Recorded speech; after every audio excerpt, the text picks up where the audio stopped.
اللہ رب العزت کی کتاب رحمت پہلا پارہ سورہ بقرہ میں ارشاد ربانی ہے، الذین ینقضون عہد اللہ من بعد میثاق، وہ لوگ جو رب کریم سے وعدہ کرنے کے بعد اپنے وعدے کو توڑ دیتے ہیں۔ وَيَقْطَعُونَ مَا أَمَرَ اللَّهُ بِهِ أَن يُوصَلَ، اور وہ لوگ جنہیں اللہ صلہ رحمی کا حکم ارشاد فرماتا ہے، صلہ رحمی کرنے کی بجائے وہ رشتہ داری کو پامال کرتے ہیں۔ وَيُفْسِدُونَ فِي الْأَرْضِ، اور زمین میں فساد پھیلاتے ہیں۔ اولئک ھم الخاسرون، یہی لوگ نقصان اٹھانے والے ہیں۔ اس آیہ مبارکہ میں تین طرح کے لوگوں کا تذکرہ کیا گیا۔ پہلی قسم کے وہ لوگ جو رب کریم سے وعدہ کرنے کے بعد وعدے کو توڑ دیتے ہیں، اور دوسری قسم کے وہ لوگ جو آپس میں بنائے ہوئے تعلقات کو ختم کر دیتے ہیں، اور تیسری طرز کے وہ لوگ جو زمین میں فساد پھیلاتے ہیں، فتنہ پرور لوگ ہیں۔ اولئک ھم الخاسرون، رب کریم نے ارشاد فرمایا یہ لوگ نقصان اٹھانے والے ہیں۔ رب کریم سے وعدہ عالم ارواح کے اندر سب کی روحوں نے کیا۔ سورہ انفال 9واں پارہ اللہ کریم ارشاد فرماتے ہیں، الست بربکم، کیا میں تمہارا رب نہیں ہوں؟ عالم ارواح کے اندر پوچھا، کیا میں تمہارا پروردگار نہیں ہوں؟ تمام لوگوں کی ارواح نے یہ جواب دیا، قالوا بلا، کیوں نہیں، تو ہی ہمارا رب ہے۔ اس میں مفسرین کرام نے ایک دقیق نقطہ لکھا، بالا کیوں نہیں، وہ لفظ با سے ابتدا کی گئی، اسی لیے قرآن کریم کو بسم اللہ سے شروع کرنا چاہیے کہ جب لفظ با آئے گا تو انسان کو اپنا کیا ہوا وعدہ یاد آ جائے گا کہ ہم نے رب سے بلا کا لفظ استعمال کیا تھا، تو ہی ہمارا رب ہے۔ جب بسم اللہ پڑھ کے قرآن کو شروع کرے گا تو پھر کیا ہوا وعدہ یاد آ جائے گا۔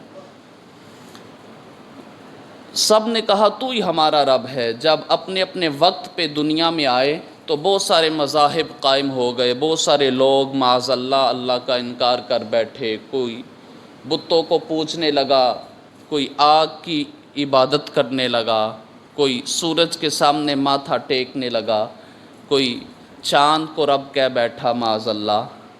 بہت کم لوگ ہیں جو اللہ سے کیا ہوا وعدہ عالم ارواح میں اس وعدے کی پاسداری کر رہے ہیں، اس وعدے کے تقاضوں کو پورا کر رہے ہیں۔ نہیں تو اکثر لوگ، کوئی غافل ہو گیا، غفلت چھا گئی، لادینیت چھا گئی، دنیا کی محبت سینے میں بسا چکے اور اس وعدے سے منہ موڑ بیٹھے۔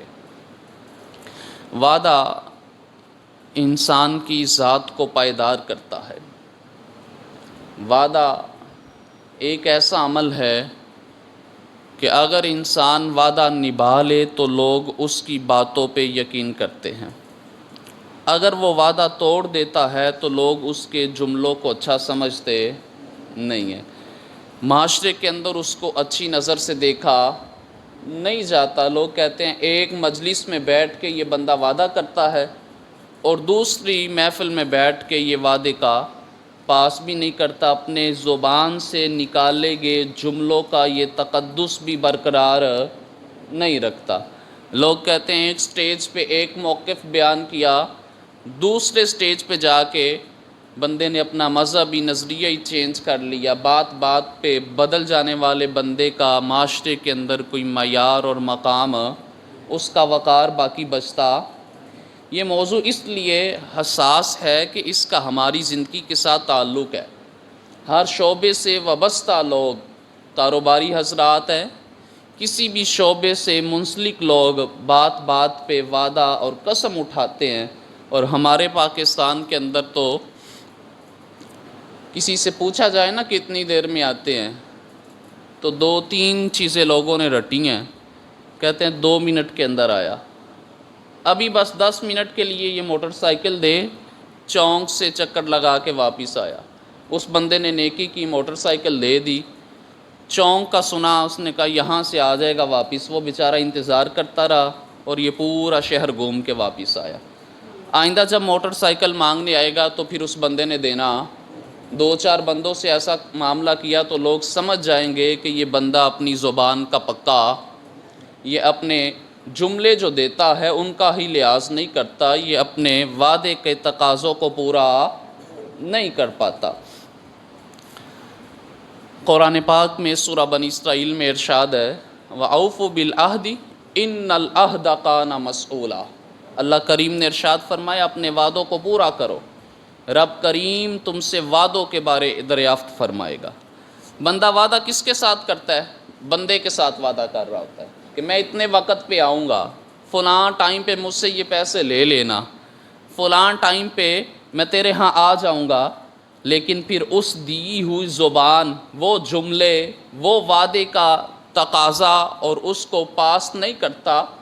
اللہ فرماتا ہے کیا تو بندے کے ساتھ وعدہ تھا، لیکن میں اپنی عدالت میں کھڑا کر کے پوچھوں گا تو نے اپنے دیے ہوئے جملے ان پہ پیرا کیوں نہیں دیا، جو تو نے بات کی تھی پھر اس پہ قائم کیوں نہیں رہا۔ نبی پاک صلی اللہ علیہ وسلم نے منافق کی 4 علامتیں بیان فرمائی، 4 نشانیاں بیان فرمائی، ان میں سے ایک یہ بھی نشانی ہے منافق کی۔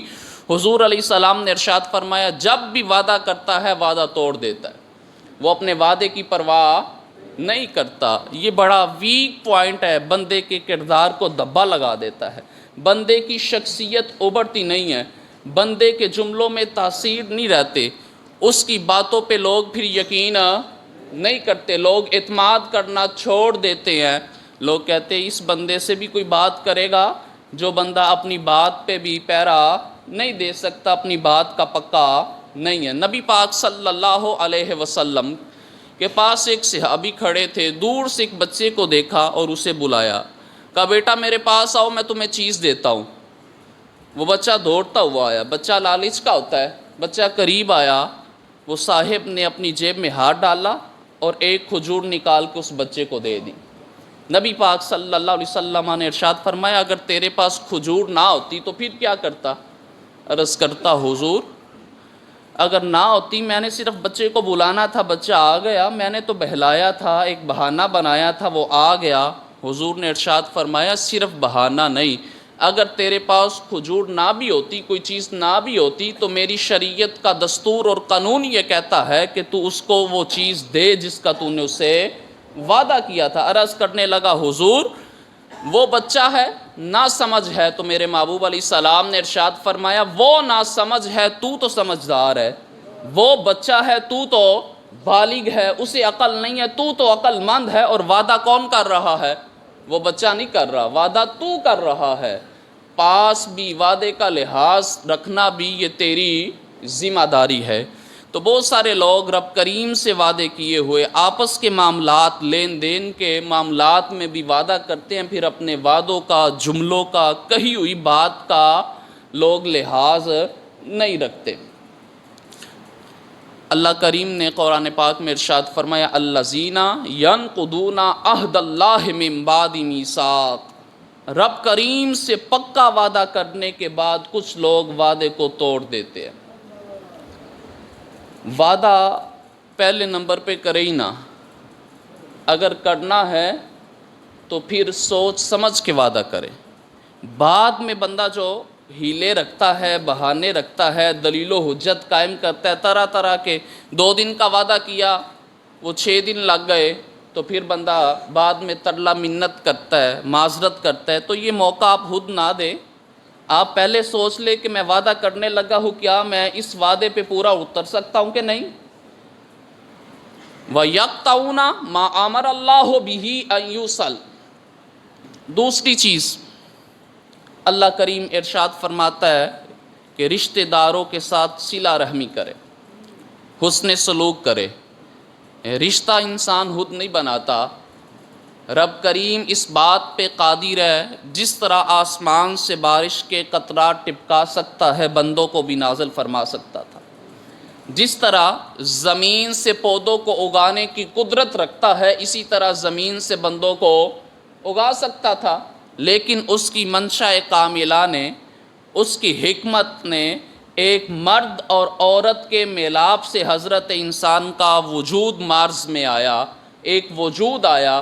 جب ماں کے آنگن میں، ماں کی گود میں بچہ آ جاتا ہے تو وہ کئی رشتوں کی تسبیح میں پرویا جاتا ہے، کہیں ماں کی طرف سے رشتہ داریاں، کہیں باپ کی طرف سے تعلق داریاں، کہیں ددیال، کہیں ننیال، کہیں باپ کے دوست، کہیں ماں کی سہیلیاں۔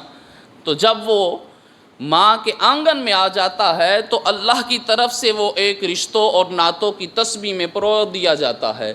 جب وہ سن بلوغت کو پہنچتا ہے، بالغ ہو جاتا ہے، جہاں شریعت کے باقی احکامات اس کی ذات پہ نافذ ہوتے ہیں، اسی طرح رشتہ داریوں کو قائم رکھنا بھی اس کی ذمہ داری ہے۔ وعدے کی بہت ساری اقسام ہیں، صرف لین دین کے ساتھ وعدے کا تعلق نہیں ہے۔ جب رشتہ قائم کرتے ہیں تب بھی ہمیں سوچ لینا چاہیے کہ ہم کسی کے ساتھ دوستی لگانے لگے ہیں، کوئی رشتہ بنانے لگے ہیں، ہم اس کو کس طرح پایا تکمیل تک پہنچیں گے۔ رشتہ داریاں، تعلق داریاں، دوست اور یارانے بنانا آسان کام ہے، ان کو نبھانا مشکل کام ہے۔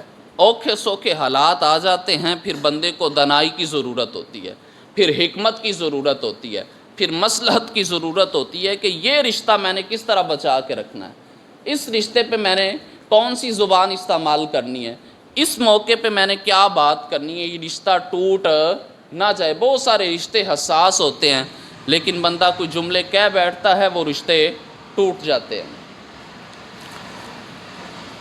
ماں باپ کے جو دوست ہیں، ماں کی جو سہیلیاں ہیں، جو تعلق والے ہیں، ان کے ساتھ رشتہ داری قائم رکھنا، اس تعلق کو نبھانا، یہ ایک بڑا عہد ہے، ایک بڑا وعدہ ہے۔ کب؟ جب ماں باپ دنیا سے چلے جائے۔ جو بندہ یہ چاہتا ہے کہ میرے والدین دنیا سے چل بسے اور ان کی روح میرے سے راضی رہے، خوش رہے، ایک تو ایصال ثواب کیا کرے، اور دوسرے نمبر پہ ماں باپ کے دوستوں کے ساتھ حسن سلوک کیا کرے، اس تعلق کو برقرار رکھے۔ ماں کی بھی اور باپ کی بھی روح خوش رہتی ہے۔ جناب عمر رضی اللہ تعالیٰ عنہ ایک دن سواری پہ بیٹھے آ رہے تھے اور آپ کے غلام نے سواری کی مہار پکڑی، دور سے ایک بزرگ کو دیکھا تو حضرت عمر اپنی سواری سے نیچے اتر گئے، بزرگوں کے پاس گئے، مصافحہ کیا، ملنے کے بعد اپنی دستار اتار کے بزرگوں کے سر پہ رکھ دی، پھر سواری پہ بیٹھے چل پڑے۔ خادم نے پوچھا، حضرت یہ کون سی شخصیت ہے جس کے لیے آپ نے اتنا اعزاز دیا؟ عاجزی کے ساتھ سواری سے اترے، پھر ملے ادب کے ساتھ اور احتراماً اپنی دستار، اپنا امامہ ان کے سر پہ سجایا، پھر بیٹھے اور چل پڑے، یہ کون سی شخصیت ہے؟ جناب عمر رضی اللہ تعالی عنہ ارشاد فرمانے لگے، یہ بزرگ میرے ابا جی کے دوست ہے، یہ بزرگ میرے والد گرامی کے دوست ہے۔ جب یہ بابا جی کو میں دیکھتا ہوں تو مجھے اپنے ابا جی کی یاد آ جاتی ہے، اپنے باپ کی یاد ستاتی ہے، اس بابے کو دیکھ کے مجھے وہ زمانہ یاد آ جاتا ہے کہ یہ بزرگ ہمارے ہاں آ کے بیٹھا کرتے تھے۔ تو ماں باپ کی روح خوش ہوتی ہے جب اولاد پیچھے ان کے تعلق کو، وعدوں کو نبھا کے رکھتی ہے۔ ہمارے ہاں وعدوں کا حشر بہت برا کیا جاتا ہے۔ شادی کے موقع پہ کارڈ دیا جاتا ہے، اس کے اوپر لکھ دیا جاتا ہے کہ 12 بجے بارات آئے گی، 1 بجے کھانا ہوگا۔ اب جو وقت کا پابند ہے، نظام قدرت کو دیکھے تو سارا نظام کائنات جو سے وہ وقت کا پابند ہے۔ سورج اپنے وقت پہ نکلتا ہے، چاند اپنے وقت پہ، اور موسموں کے مطابق فصلیں ہوتی ہے، جس موسم میں جو فصل بوئی جاتی ہے وہی بوئی جائے تو فصل اچھی ہوتی ہے۔ سارا نظام قدرت دیکھے تو وہ ہمیں ایک یہ قانون بتاتا ہے نظم و ضبط کا، پابندی وقت کا۔ وقت کا پابند جو بندہ ہے وہ کبھی دنیا میں مار نہیں کھاتا، ہر موقع پہ کامیابی اس کے قدم چومتی ہے۔ اس نے ٹائم دیکھا کارڈ کے اوپر، 1 بجے کھانا ہوگا وہ ٹائم پہ پہنچ جاتا ہے تو بارات ہی 4 بجے آتی ہے، کھانا 4:30 دے دیتے ہیں۔ وہ پوچھتا ہے بھائی میں تو اس کارڈ کے مطابق آیا جو تم نے دعوت نامہ دیا، تو وہ کہتے ہیں کارڈ تو صرف فارمیلٹی کے لیے چھپایا جاتا ہے، بات تو ہم اپنی مرضی کی کرتے ہیں۔ اسی طرح یہ تو میرج ہالز کے حالات ہیں، جو محافل ہیں ان میں بھی ہم بڑا رد و بدل کر جاتے ہیں۔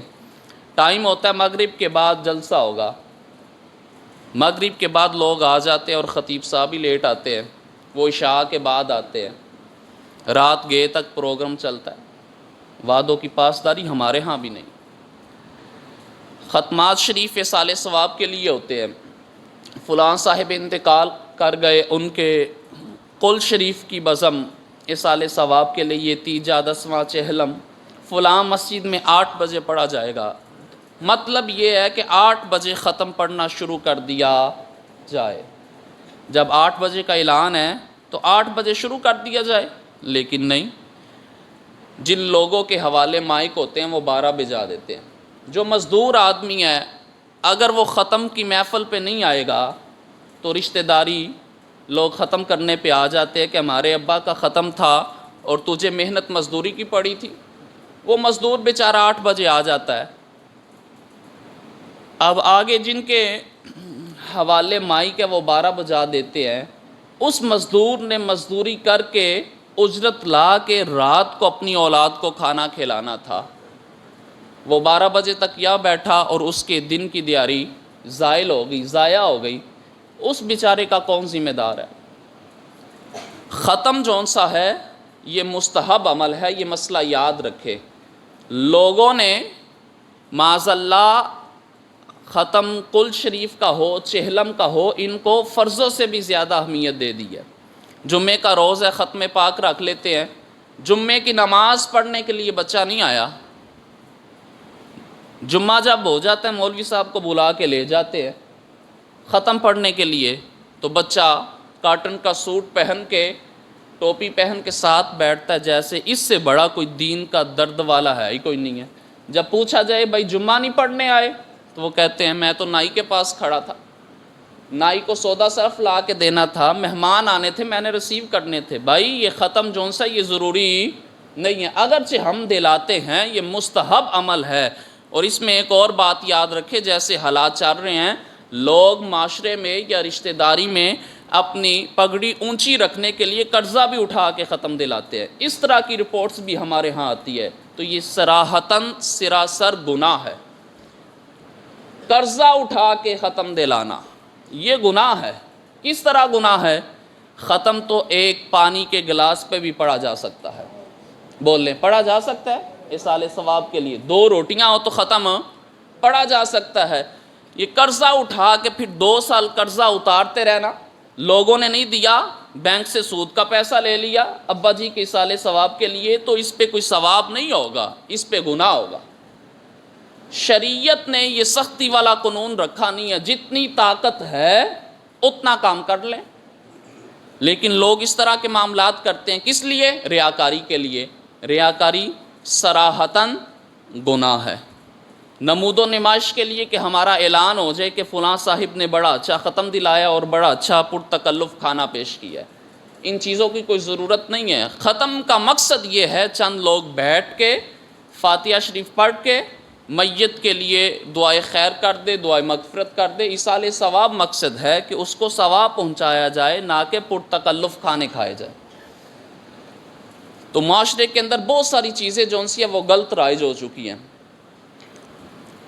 وقت کا لحاظ نہیں کرتے، جو وعدہ کیا جاتا ہے اس کو پورا نہیں کرتے۔ مساجد میں بھی یہی چل رہا ہے، محافل ہو چاہے ختمات کی بزم ہو، ٹائم 8 بجے کا ہے، 9 بجے کا ہے، لوگ 12 بجے تک لے جاتے ہیں۔ تو ان چیزوں سے ہم نے خود کو بچانا ہے۔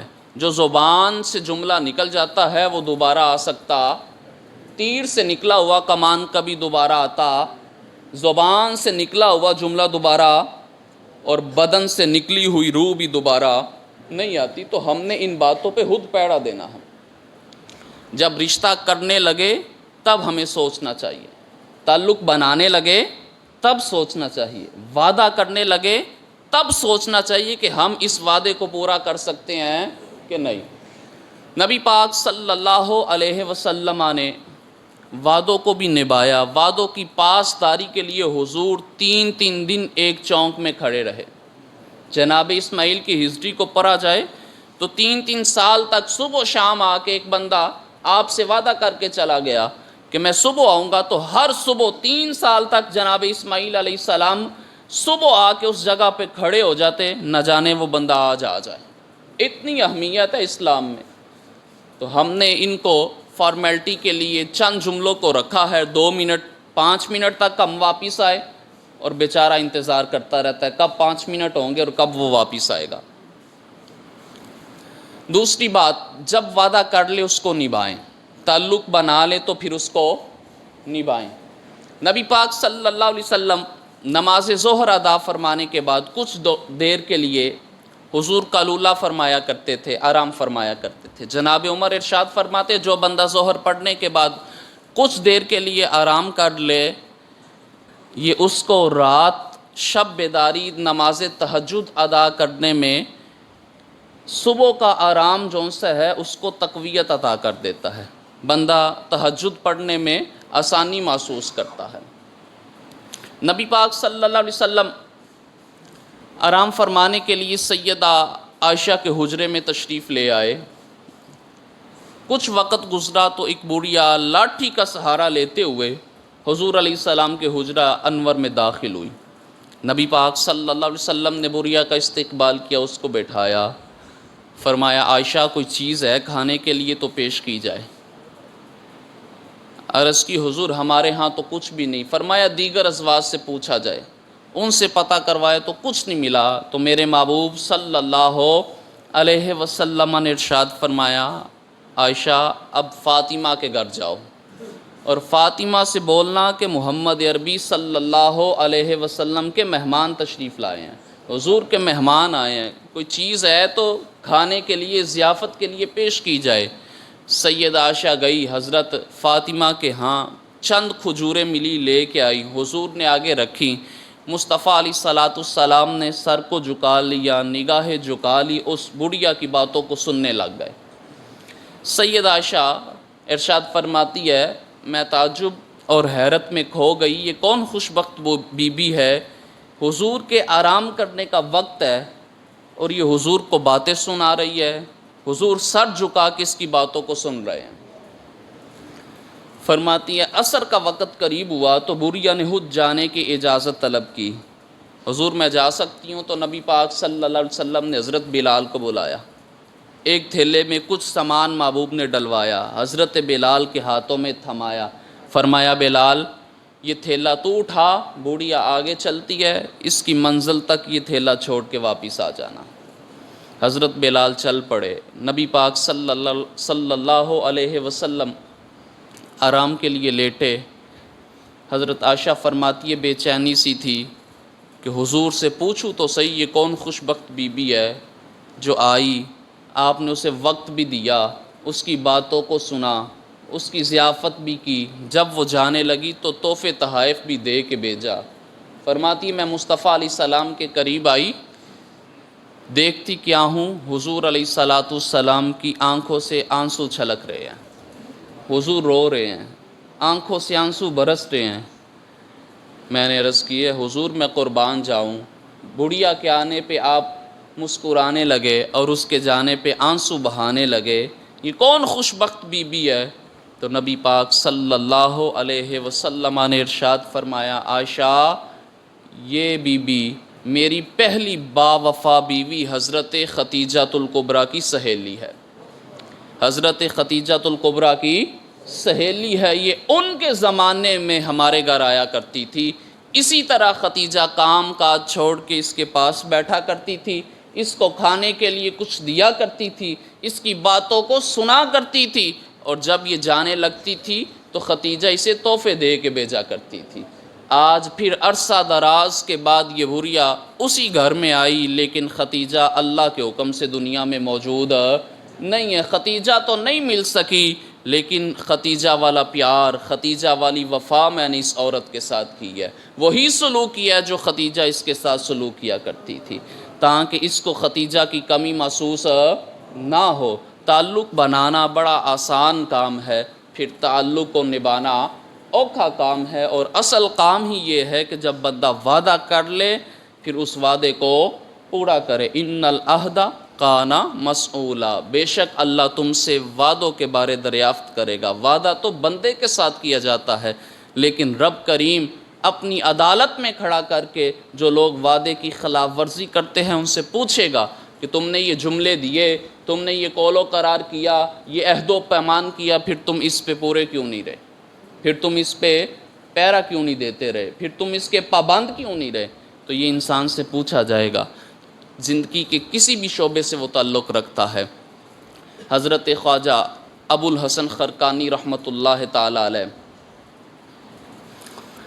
سلسلہ صوفیہ کے ایک عظیم المرتبت بزرگ ہیں، اور وہ شیخ ہیں جن کو روحانی طور پہ حضرت ڈاکٹر علامہ محمد اقبال نے اپنا پیشوا اور پیر و مرشد تسلیم کیا، حضرت خواجہ ابو الحسن خرقانی رحمۃ اللہ تعالی علیہ۔ آپ کے زمانے میں آپ کی ولایت کا بڑا شہرہ تھا، دور دور سے لوگ آپ کی زیارت کرنے کے لیے آیا کرتے تھے کہ اللہ کے ولی ہیں۔ ایک مرتبہ ایک شخص آپ کی زیارت کے لیے آیا، آپ گھر میں موجود نہیں تھے، آپ کے گھر کے دروازے پر دستک دی، پوچھنے لگا کہ حضرت کدھر ہے، میں زیارت کرنے کے لیے آیا۔ تو آپ کی بیوی بول کے کہنے لگی، وہ ویلا نکما دو چار بندوں کو ساتھ لے کے جہاں جگہ ملتی ہے جنگل بیابان پہ وہاں بیٹھ کے ہو کی ضربے لگاتا رہتا ہے، اور تیری طرح کے بڑے سارے لوگ اس کے پاس آ کے بیٹھتے ہیں، اسے نہ اپنی فکر ہے نہ اپنے گھر والوں کی فکر ہے۔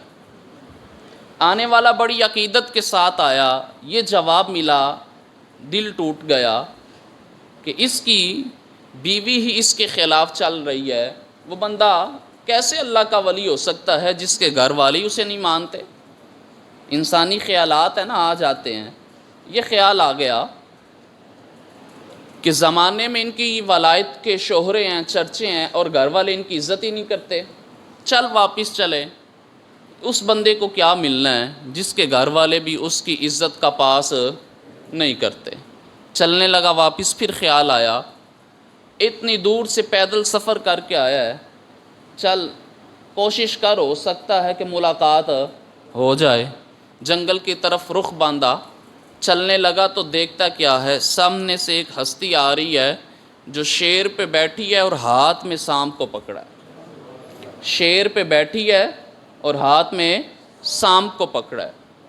خیال آیا شاید کہ یہی اللہ کا ولی ہے جسے لوگ ابو الحسن خرقانی کہتے ہیں، لیکن سمجھ میں نہیں آتا ابو الحسن خرقانی کیسے ہو سکتا ہے جس سے اپنی بیوی کنٹرول میں نہیں آ سکتی، وہ جنگل کے بادشاہ شیر کو کیسے اپنے قبضے میں لیے ہوا ہے، وہ سانپ کو کیسے کنٹرول کر کے بیٹھا ہے۔ چلنے لگا، ادھر سے حضرت کی سواری بھی قریب آئی، ملاقات ہوئی۔ نبی پاک صلی اللہ علیہ وسلم نے ارشاد فرمایا، اتقوا الفراست المومن فإن ينظر به نور اللہ کما قال، فرمایا مومن کی وسعت نظر سے ڈرو کہ وہ اللہ کے نور سے دیکھتا ہے۔ مومن کی نظر کی اتنی طاقت ہے کہ وہ اللہ کے نور سے دلوں کے حالات بھی بھانپ لیتا ہے۔ جب آپ قریب آئے تو آپ نے اس کی اندرونی کیفیات کو بھانپ لیا، فرمایا تو سوچ رہا ہے کہ بیوی تو قبضے میں نہیں ہے، بیوی پہ تو کوئی کنٹرول نہیں ہے، اور جنگل کے بادشاہ درندے شیر پہ آپ نے قبضہ جمایا ہوا ہے، اور یہ سانپ آپ کے کنٹرول میں ہے۔ آپ نے فرمایا سن، وہ میری بیوی بد زبان ہے، بد اخلاق ہے، میرا اس کے ساتھ ایک معاہدہ ہوا ہے، وہ معاہدہ نکاح کا ہوا ہے، وہ تعلق ایک بنا ہے، اگرچہ وہ زبان کی سخت ہے لیکن وہ بستر کی بڑی پاک صاف ہے۔ زبان کی سخت ہے لیکن بستر کی بڑی صاف اور شفاف ہے۔ ایک کمی ہے اس میں کہ بد اخلاق ضرور ہے، لیکن وہ میرے بچوں کا خیال بھی رکھتی ہے، میرے گھر کو اس نے سنبھال کے بھی رکھا ہے۔ انسان کو دیکھنا چاہیے باقی خوبیوں کو بھی، صرف ایک خامی کو دیکھ کے رشتہ ختم کرنا نہیں چاہیے۔ کہ ایک خامی ہے وہ میں اعتراف کرتا ہوں، مانتا ہوں، زبان کی کڑوی ہے لیکن بستر کی ستھری ہے، بچوں کو سنبھالتی ہے، گھر اس نے سنبھال کے رکھا ہے۔ اور سن، اگر میں آج اسے اپنے نکاح سے فارغ کر دوں، جو میرا اور اس کا تعلق بنا تھا وہ تعلق توڑ دوں، تو کائنات میں کوئی بندہ اس کی بد زبانی کی وجہ سے اسے اپنے نکاح میں نہیں رکھے گا، میں وہ تعلق نبھا رہا ہوں۔ اور فرمایا سن، اس بد زبان کے ساتھ حسن سلوک کرنے کی وجہ سے، وہ تعلق نبھانے کی وجہ سے اللہ نے بے زبان جانوروں کو میرے قبضہ میں کر دیا ہے۔ میں اس بد زبان کے ساتھ حسن سلوک کر رہا ہوں، مالک نے بے زبانوں کو میرے انڈر کر دیا ہے۔ یہ شیر بھی میری بات مانتا ہے، یہ سانپ بھی میری بات مانتا ہے۔